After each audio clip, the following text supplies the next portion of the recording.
ছোটবেলায় আমার নিষ্পাপ মন যেমন ছিল, কাকিমা তুমি এটা মায়ের থেকে চেয়ে পাঠিয়েছিলে তো মা এটা তোমার জন্য পাঠিয়েছে, এই নাও।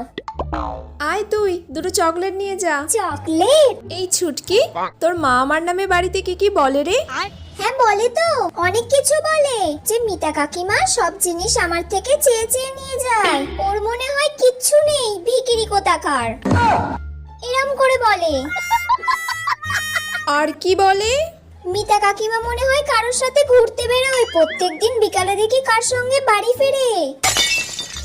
হ্যাঁ আরো বলে ওর সঙ্গে ঝগড়ায় তো কেউ পারবে না, সব মানুষের সাথে ও নিজে গিয়ে ঝগড়া করে, তার দোষ থাকুক বা না থাকুক, আর ওর সাথে আমি থাকি বলে আমারও জ্বালা, সব ভুলগুলো জেনেও আমাকে ওকে সাপোর্ট করে যেতে হয়। তাহলে কাকিমা আমি এত কিছু বললাম, এবার আমাকে চকলেট দাও। চকলেট খাবি? এনে খা।